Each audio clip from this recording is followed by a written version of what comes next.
अब मैं आपको दिखाती हूँ प्रशिक्षित बेरोजगार डिप्लोमा फार्मासिस्ट एलोपैथिक महासंघ उत्तराखंड का ये धरना प्रदर्शन।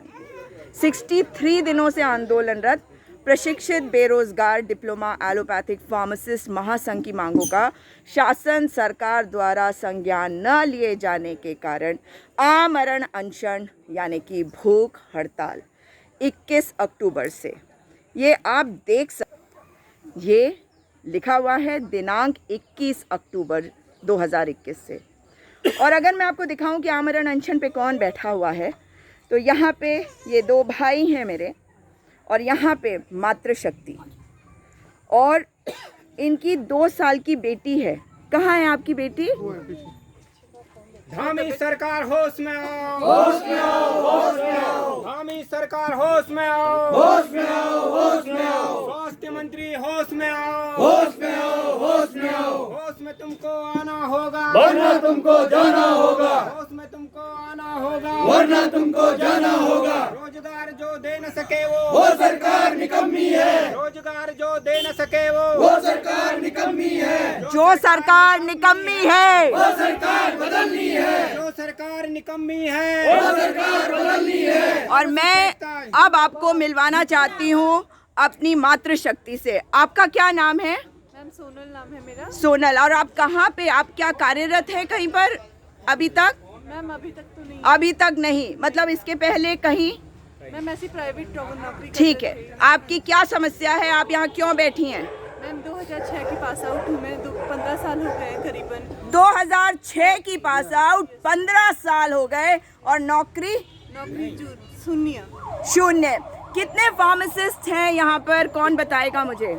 21,000 जी। और आप लोगों के लिए कोई नौकरी इस सरकार के पास नहीं है? अभी तक 2005 से हमारी कोई भी विज्ञप्ति नहीं निकली है, क्योंकि 2005 से जी। कोई विज्ञप्ति नहीं, कोई और विज्ञप्ति मुख्यमंत्री पुष्कर सिंह धामी बताते हैं झूठ, कहते हैं कि उन्होंने 22,000 नौकरियां दी, लेकिन और उनके झूठ का पर्दाफाश हर रोज हो रहा है। जी बताइए। हमारे लिए कोई विज्ञप्ति नहीं, ये केवल नेताओं के लिए विज्ञप्ति आ रही है। नेताओं का खूब घर भरा जा रहा है, और नेताओं के लिए नौकरी है यहाँ पे उत्तराखंड में। उत्तराखंड हमारे लिए अभिशाप बना है, जो हम बेरोजगार लोग हैं। 2005 से जो हम नियुक्ति की मांग कर रहे हैं, लेकिन अभी तक हमारी एक भी नियुक्ति नहीं हुई है। और जबकि एनडी तिवारी की सरकार में हमें 536 पद जो है पहाड़ों के लिए प्राथमिक उपकेंद्र खोला गया था, लेकिन उन उपकेंद्रों को आज सरकार जो एक काला कानून ला रही है, जो IPHS मानक है, उसको यहाँ पे थोप रही है,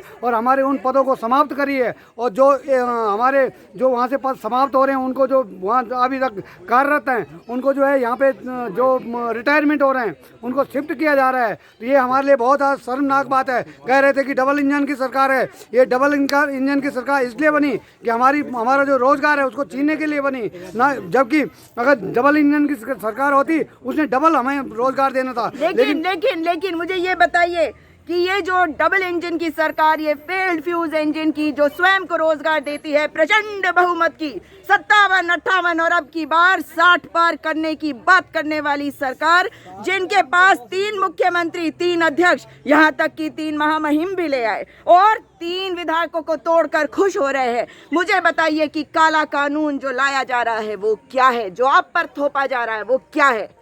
वो IPHS वाला कानून है। ये जो है इसमें हमारा जो है रोजगार खत्म हो रहा है। इसमें जो हमारे पद है वो भी नहीं बच रहे हैं। अच्छा। 536 जो नारायण दत्त तिवारी के टाइम से जो हमें पद मिले थे, उनको जो है ख़त्म करके, और जो यहाँ जो हॉस्पिटलों में पद है उनको वहाँ मर्ज करके, और वहाँ सब सेंटरों को जो 536 पद थे उनको मृत किया जा रहा है। हमारा दोहरा नुकसान कर रही है सरकार। एक तो यहाँ से मृत कर रही है, दूसरे उन पदों को वहाँ उनको ट्रांसफ़र करके उन पदों को भी उनसे भरा जा रहा है। आपकी क्वालिफिकेशन क्या है? मेरी मैडम D फार्मा है। मैं 2001 का हूँ, और मुझे 20 साल हो गए। 20 साल और कोई नौकरी नहीं दे पाई है सरकार। बच्चे शादी लायक हो गए, बाल सफेद हो गए, लेकिन अभी तक नौकरी नहीं मिली। जी। और आप आए कहाँ से हैं? मैं टिहरी गढ़वाल से आया हूँ। क्या नाम है आपका? खेमराज उनियाल। और आप कहाँ से आए हैं? मैं टिहरी से आया मैडम। क्या नाम है आपका? नाम जयप्रकाश है। घर को छोड़कर यहाँ पे बैठे हैं आप? जी मैडम। और ये सरकार सुन नहीं रही, बहरी गूंगी सरकार, पुष्कर धामी के झूठ, जुमले और मक्कारी, ये शक्ल देख ले। वो इन सब के चेहरे देख ले और समझ ले कि आपका झूठ जनता पहचान चुकी है। पुष्कर धामी, धामी सरकार होश में आओ, होश में आओ, होश में आओ। धामी सरकार होश में आओ, होश में आओ, होश में आओ, होश में तुमको आना होगा, वरना तुमको जाना होगा, होश में तुमको आना होगा, वरना तुमको जाना होगा। फार्मासिस्ट एकता जिंदाबाद, जिंदाबाद, जिंदाबाद। हम अपना अधिकार मांगते, नहीं किसी से भीख मांगते, हम अपना अधिकार मांगते, नहीं किसी से भीख मांगते। फार्मासिस्ट एकता जिंदाबाद, जिंदाबाद, जिंदाबाद। स्वास्थ्य मंत्रालय होश में आओ, होश में आओ, होश में आओ। आपके मंत्री कौन है? आपके मंत्री कौन है? माननीय धन सिंह रावत जी। धन सिंह रावत जो आप बनाते हैं बारिश को आगे पीछे कम ज्यादा करने के लिए, वही वाले धन सिंह रावत। अरे वाह, धन सिंह रावत के लिए ताली, क्योंकि वो इसी के लायक है। देखा आपने, जमूरे होते हैं ना, जमूरे, वैसे ही ताली बजाई जाती है। तो ये खेल जो वो खेल रहे हैं, वो खेल रहे हैं बहुत ही संवेदनशील मामले में। शर्मनाक बात है, हमारे जो स्वास्थ्य मंत्री जी हैं, हमें 63 दिन हो गए थे, हाँ, और उस दिन प्रताड़ित कर रहे हैं। उस दिन हम जबकि हम उनको 10-12 बार मिल चुके हैं, उनसे हमारे जो है टेबल टॉक भी हो चुकी है। उसके बावजूद हमारे स्वास्थ्य मंत्री जी से परसों जो 63वां दिन जिस दिन था हमारा, हमने कहा कि हम अमरण अनशन पे जा रहे हैं, हमारा जो भूख हड़ताल है, हम भूख हड़ताल पे जा रहे हैं। तो कह रहे हैं कि आपका कौन सा आंदोलन चल रहा है? हाँ। तो कितनी शर्म वाली बात है, उन्हें पता ही नहीं। ऐसे नेता अगर हमारे प्रदेश में है, ये हमारे प्रदेश के लिए कलंकित है। अनदेखा किया जा रहा है जानबूझकर। अनदेखा किया जा रहा है, उन्हें यही नहीं पता। 63 दिन के बाद माननीय कहते हैं कि हम कैसा धरना, क्या धरना। तभी तो आपदा प्रबंधन मंत्री वो हैं, मगर जब आपदा आई तो कह रहे हैं भारतीय जनता पार्टी की प्रचंड बहुमत की सरकार वाले कि हमारे मुख्यमंत्री दौड़े दौड़े राज्य में वापस आए और आकर कह रहे हैं कि जी वो तो बड़ी मेहनत कर रहे हैं। तो धन सिंह रावत अध्यक्ष जी हैं जी, आपका नाम क्या है? महादेव गौड़ में। क्या, कहाँ से हैं आप? मैं टिहरी से हूँ। हाँ, अभी तो आपने मुझे बताया। जी बताइए, धन सिंह रावत मंत्री कहाँ गए? मैं बताना चाहूँगा कि कोई भी बेरोजगार है या कोई भी प्रदेश का निवासी है, आंदोलन की राह कब पकड़ता है? जब वो मजबूर होता है। हमने भरसक प्रयास किया आंदोलन से पूर्व सरकार से अपनी मांगों को लेकर, नियुक्ति को लेकर, क्योंकि हम 20 साल से बेरोजगार है और एक बेरोजगार की जो सबसे बड़ी आश होती है वो रोजगार होता है। और उस रोजगार को पाने के लिए हमने 20 साल का इंतजार किया। हमें उम्मीदें थी कि 20 साल के बाद ही सही कम से कम हमें रोजगार तो मिलेगा, और हम वहाँ पर हम पहुँचे भी थे। लेकिन सरकार ने जब हमारी मांगे नहीं सुनी, सरकार ने कहा आपके लिए रोजगार के अवसर सारे समाप्त कर दिए गए हैं, आपके जो रिक्त पद है उन रिक्त पदों पर भी हम भर्ती नहीं कर सकते हैं। अगले 2030 तक आप भूल जाइए कि आपको रोजगार मिलेगा, आपके संपर्क में किसी प्रकार का रोजगार नहीं बचा है। जब हमने पूछा ऐसा क्यों, तो उन्होंने कहा कि IPHS जो सिस्टम है, इंडियन पब्लिक हेल्थ स्टैंडर्ड, जो लागू कर दिया गया है, सेंट्रल हेल्थ पॉलिसी है, मैं आपको बताना चाहूँगा। और उस पॉलिसी के तहत सरकार क्या कर रही है कि जो ANM सेंटर जो हमारे दूरस्थ पर्वतीय क्षेत्रों में होते हैं, वहाँ पर जो फार्मासिस्ट का पद सृजित किया गया था, तत्कालीन सरकार ने नरेंद्र तिवारी जी के शासनकाल में उन्होंने एक व्यवस्था बनाई थी। उन्होंने एक विजन देखा था कि जो हमारा दूरस्थ ग्रामीण क्षेत्र है, वहाँ के लोगों को उनके घर के नज़दीक में ही प्राथमिक स्वास्थ्य उपचार की सुविधा उपलब्ध हो पाएगी। और उन्होंने ये सोचा था कि जो आने वाले समय पे जो और भी अन्य उपकेंद्र है, जो 1904 उपकेंद्र है, उसमें से जो 1368 उपकेंद्र बचे हुए थे, उस पर भी वो व्यवस्था लागू करने का उन्होंने एक विजन देखा था। उसके लिए जो माननीय हरीश रावत जी 2016 में उन्होंने एक उसमें इच्छा जाहिर करी थी। उन्होंने 600 उपकेंद्रों पर फार्मासिस्ट के पद सृजित करने का एक उसमें संकल्प लिया था। उसकी भर्ती प्रक्रिया प्रारंभ भी की गई थी। 1,000 रुपये की जो धनराशि आवेदन शुल्क रूप में हमारे बेरोजगारों से ली गई थी, लेकिन इस वर्तमान सरकार के द्वारा उन 600 पदों को भी निरस्त कर दिया गया कैबिनेट में लाके, और 1,000 रुपए की जो धनराशि आज भी राजकीय कोष में 6 लाख नहीं, 6 लाख नहीं मैम, 70 लाख रुपए, कम से 7,000 बेरोजगारों ने इसमें आवेदन किया था। 70 लाख है, 2016 से आज भी राजकीय कोष में जमा है। आप समझ सकते हैं उसका कितना ब्याज उसका हो गया होगा। और ब्याज तो दूर की बात, उन्होंने उसके लिए कोई नया रास्ता भी नहीं ढूंढा है। ये तो रही एक बात, जो 600 पद इन्होंने समाप्त किए। IPHS लागू करने के कारण क्या हुआ कि उन्होंने कहा कि जो सेंट्रल हेल्थ पॉलिसी है, उसमें आपके जो पद है उपकेंद्रों में जहाँ पर आपकी नियुक्ति की गई थी, वहाँ से उन पदों को हमें ख़त्म करना पड़ेगा। और जो वहाँ पर जो फार्मासिस्ट तैनात है 2005-6 से, जिनको 15-16 साल वहाँ पर जन सेवा करते करते हो गए, उन फार्मासिस्टों को जो रिक्त पद है उन पे उनका समायोजन करना पड़ेगा। इसलिए आपके पद पे, आपके जो रिक्त पदों पे भी भर्ती प्रक्रिया संभव नहीं है। जब ऐसी स्थिति जब पैदा तो रिक्त पदों पे संभव नहीं है, ये तो मतलब कोई लॉजिक नहीं है। बिल्कुल मैडम, ये बहुत पहली बात उत्तराखंड के इतिहास में पहली बार हो रहा है कि हमें पदों को बचाने। डिग्री वाले ये कैसी फर्जी डिग्रियां लेकर मंत्री बने बैठे हैं, मुझे तो ये नहीं समझ में आता आज तक। ये तो पता नहीं मैडम, उनकी डिग्री फर्जी है असली है, हमें उनसे उस चीज से हमें कोई लेना देना नहीं। हमें तो अरे मंत्री हैं आपके, लेना देना कैसे नहीं है जब आपकी बात नहीं समझ पा रहे हैं। बिल्कुल, हम आने वाले समय पे इस चीज का भी हम हिसाब लेंगे उनसे कि उनकी डिग्री असली है फर्जी है, या उनका जो नेतृत्व है, उनका जो जन प्रतिनिधित्व है, उसका खामियाजा उनको भुगतना पड़ेगा यदि ऐसी स्थिति रही। और आज उन्होंने हमें आमरण अनशन पर बैठने तक को मजबूर कर दिया है। हमने उनसे मांग करी है कि यदि जो 536 पद है, यदि उनको यथावत नहीं रखा गया, अगर उनको मृत्यु होने से नहीं बचाया गया, और साथ ही जो रिक्त पद है हमारे विभागों में, उन पर अगर तत्काल भर्ती प्रक्रिया प्रारंभ नहीं की गई, तीसरा जो 1904 उपकेंद्र है उसमें से 536 में नियुक्ति हो चुकी है, और 1368 जो उपकेंद्र है उनमें पद सर्जन करके फार्मासिस्ट की नियुक्ति नहीं की गई, तब तक हम आमरण अनशन पर बैठे रहेंगे और किसी भी हद तक जाने के लिए हम देखिए, आप मुझे बताइए, मुझे बड़ा दुख होता है, मुझे ये बहुत बुरा लगता है, क्योंकि अगर देश में, राज्य तो भूल जाइए, देश में अगर किसी छोटे से कस्बे में भी अगर एक भी व्यक्ति आमरण अनशन की बात भी करे तो सरकार को पहले ही वहां तक पहुंचना चाहिए। लेकिन ये सरकार, देखिए मैं बहुत एक महत्वपूर्ण बात कह रही हूँ, ये प्रचंड बहुमत वाली सरकार चुनी तो आपने है, अपनी मर्जी से चुनी थी, लेकिन आपने क्या सोच के चुना और आज ये जहाँ पे हमें ले आई है उसके बारे में आप क्या कहोगे? देखिए मैडम, जब सरकार चुनी जाती है उस समय हर नागरिक की एक इच्छाएं होती है, हर नागरिक की एक अपेक्षाएं होती है अपने जन प्रतिनिधित्व से कि वो उनकी मांगों का संज्ञान लेगा, और अगर चाहे सत्ता पक्ष हो या विपक्ष हो, हर पक्ष से एक उम्मीदें होती है कि उनकी मांगों का जो जन समस्याएं उनको लेकर आगे आएगा और उनका समाधान करेगा। लेकिन जो मौजूदा सरकार है इन सब मुद्दों को दरकिनार कर रही है। बड़ी विडम्बना है, बड़ा दुख होता है कि आज हमारे जो अनशन में जो हमारी बहनें बैठे, हमारे भाई बैठे हैं, तीसरा दिन है, अभी तक इनका मेडिकल चेकअप नहीं हुआ। तो ये मानवता को शर्मसार कर देने वाला। एक सेकंड, मेडिकल चेकअप नहीं हुआ, आपने एलआईयू को इन्फॉर्म किया? बिल्कुल मैम, जब हमने आमरण अनशन शुरू किया उससे पहले हमने डीएम कार्यालय को इसकी सूचना दी गई। एलआईयू के माध्यम से लगातार हम संपर्क साधे हुए। एलआईयू को सूचना है, एलआईयू कहती है कि हमारे द्वारा आगे जो रिपोर्ट कर दी गई है, लेकिन ये बड़ा निराशाजनक है और हास्यप्रद है और अचंभित करने वाला है कि अभी तक जो एक मानवता जो होती है, सरकार की तरफ से मानवता दिखाई दी जानी चाहिए थी, उससे भी वो वंचित। नहीं, ये मानवता नहीं है, ये रूटीन चीजें हैं, ये जो है ये प्रोसीजर है, ये प्रोसीजर नहीं हुआ है। तो मैं जानना चाहती हूँ सरकार से, मैं जानना चाहती हूँ मुख्यमंत्री पुष्कर सिंह धामी से, मैं जानना चाहती हूँ यहाँ के डीएम जिलाधिकारी से कि आपने अभी तक किसी को क्यों नहीं भेजा है। इन बहनों का आपने अभी तक मेडिकल नहीं करवाया, इन भाइयों का मेडिकल नहीं करवाया। क्या चाहते हैं आप कि लोग मर जाए? यही चाहती है ये सरकार। ये चाहते हैं कि आपके अपने बच्चे तो अच्छी अच्छी जगह पे जाए, बाहर जाए, पढ़ाई करे, अपने बच्चों को आप नेता बनाए, अपने बच्चों को व्यवसाय करवाए। और ये जो मेरी बहनें बैठी हुई हैं, ये जो मेरे भाई बैठे हुए हैं,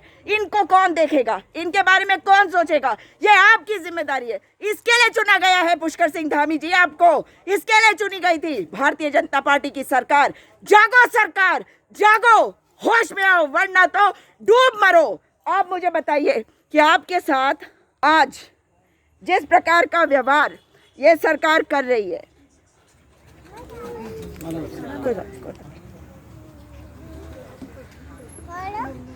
जिस प्रकार का, आप ज्यादा मत बोलिए क्योंकि आप लोग अनशन करें, तीसरा दिन है आपका भी, आप बच्चे को दूध भी पिला रही हैं? बेटी को दूध पिलाती हूँ, रोजगार नहीं है, कुछ नहीं है, इसलिए हम लोग यहाँ पे मजबूरन बैठे हुए हैं। महिलाओं के बलिदानों से बने राज्य में एक माँ अपने बच्चे के साथ, कितनी उम्र बताई आपने? मैडम, मेरी बेटी की उम्र 2 साल है। 2 साल। हम लोगों के पास कोई साधन नहीं है, इसलिए यहाँ पे मजबूरन मेरे को अपनी बेटी को लेकर आना पड़ा। कहाँ से आई हैं आप? मैं रुद्रप्रयाग से आई हूँ। रुद्रप्रयाग। सिलाई बुनाई करके अपने बच्चों का खर्चा उठाती हूँ।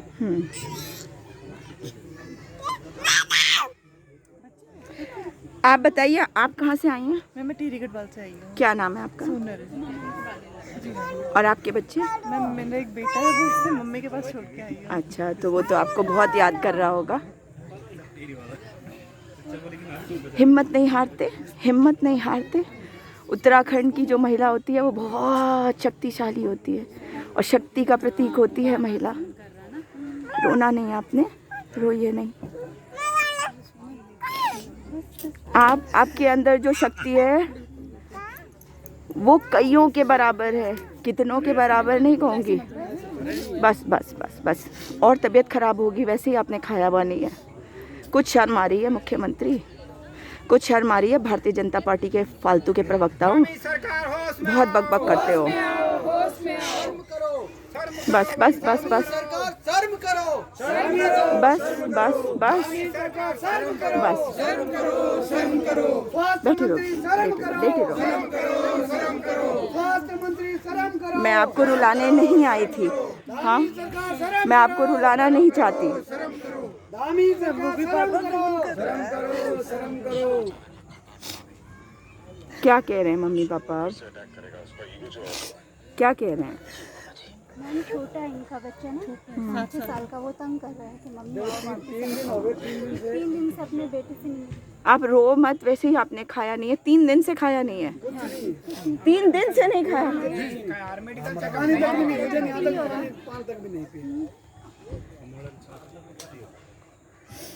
आप लोग कहाँ से आई हैं? देहरादून से। 2006 बैच के 2006 हो गए मैम। नौकरी नहीं मिली।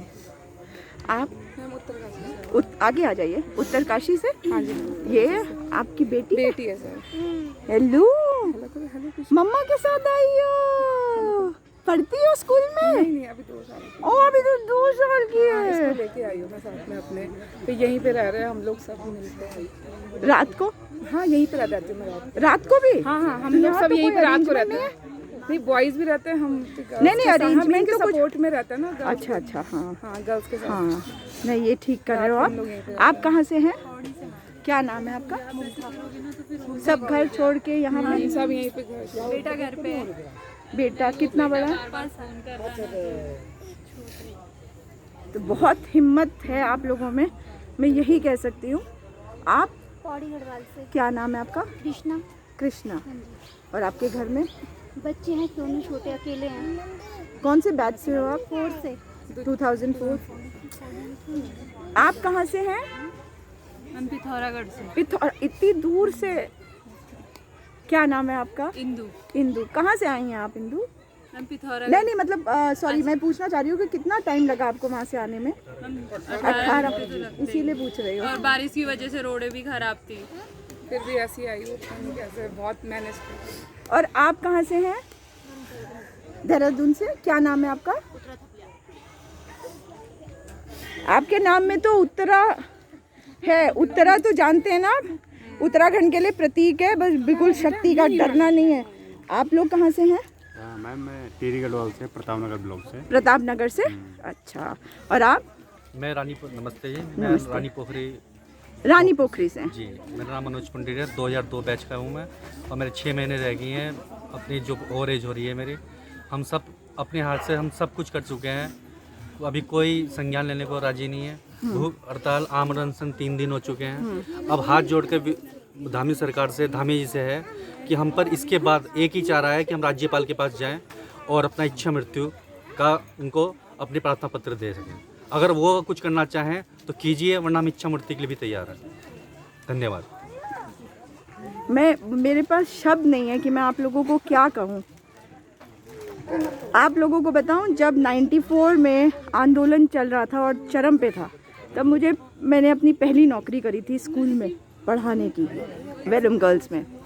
और उस समय उस आंदोलन का हिस्सा मैं भी बनी। मैंने कभी कोई कार्ड वार्ड नहीं बनाया जैसे बहुत आंदोलनकारियों के पास होते, लेकिन उस समय जो मैंने देखा था उससे मुझे ये उम्मीद थी उस समय कि राज्य में नौकरियां आएंगी, राज्य में व्यवस्थाएं अच्छी होंगी।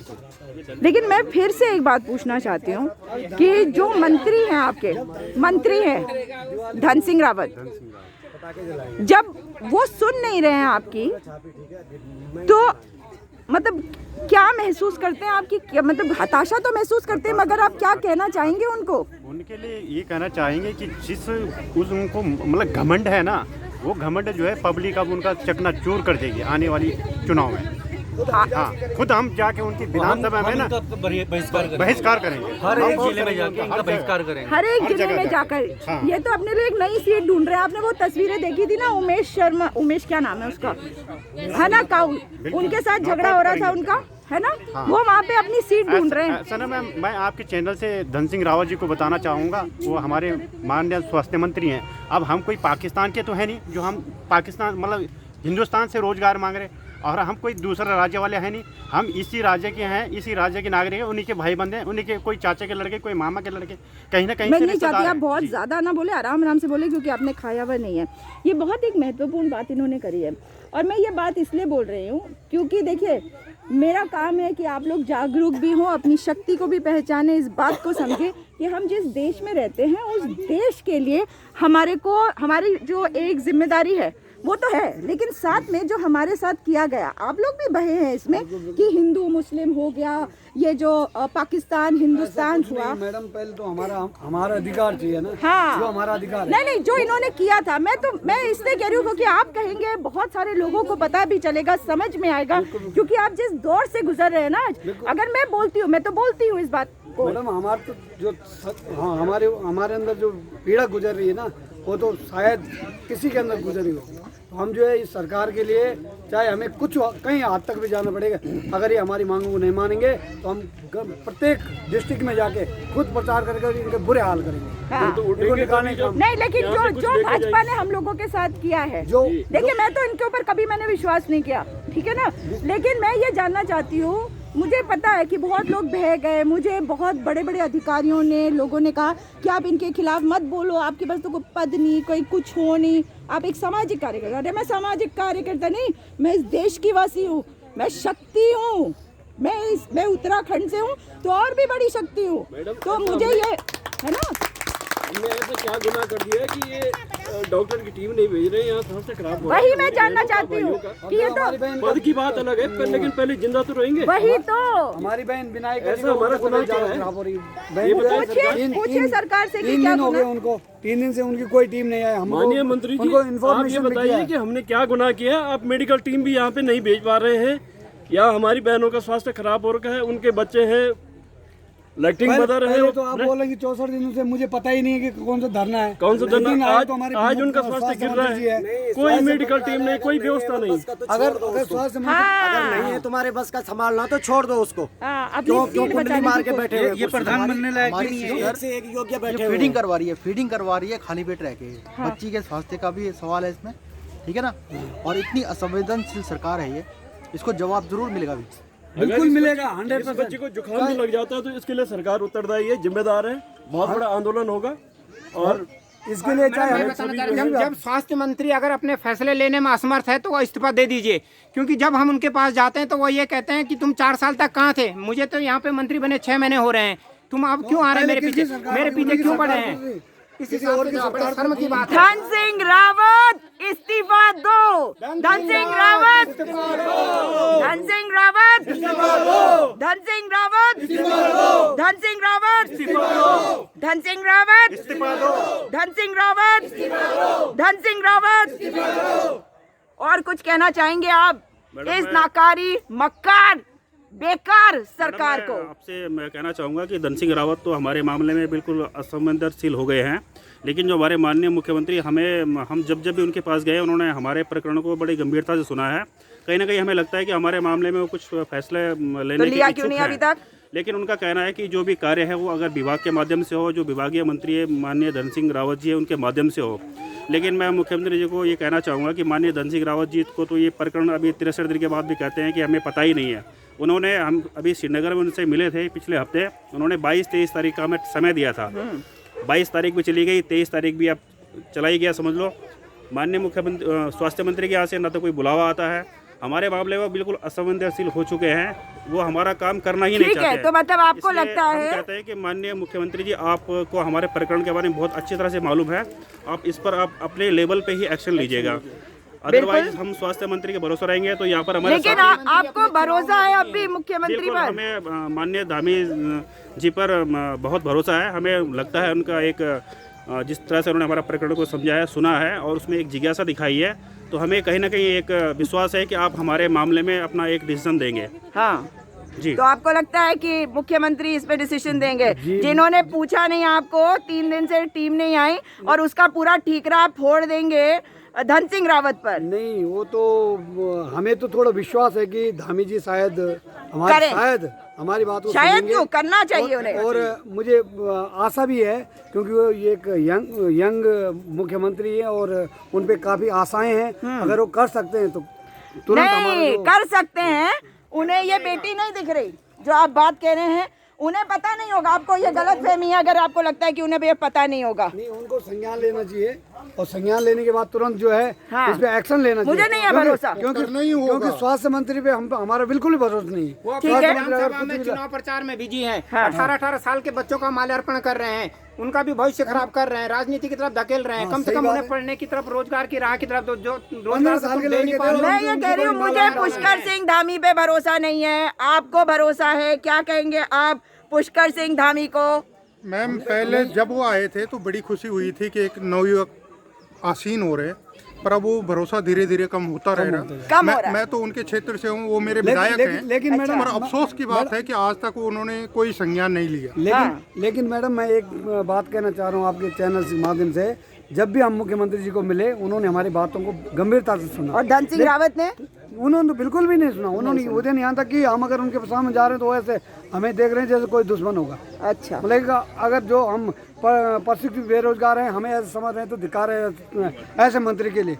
आप देख सकते हैं पुष्कर सिंह धामी अभी भी भरोसा ये दिल दे मतलब जता रहे हैं। शक्ल से पता चल रहा है भरोसा है नहीं, मगर उम्मीद को जगा के रख रहे हैं और आपको भी बताने की कोशिश कर रहे हैं कि कम से कम हम लाचार हैं, हमारी मांग को पूरा कर दो, कम से कम जाग तो जाओ। पुष्कर सिंह धामी, आप नहीं करोगे क्योंकि आप हो घोषणा वीर। आपने भी जुमलेबाजी करके लोगों को बेवकूफ़ बनाया है, मगर सचमुच में अगर ये घोषणा मात्र नहीं है, अगर आप घोषणा वीर नहीं है, अगर आप जुमलेबाज नहीं है, तो जो काम आपका मंत्री नहीं कर पा रहा उस कार्य को करिए और मेरी इस बहन तक पहुंचिए। इस बहन को देखिए, इसकी छोटी सी ये 2 साल की बच्ची है, दिख रहा है या नहीं ये तो पता नहीं, सुनाई तो दे रहा है।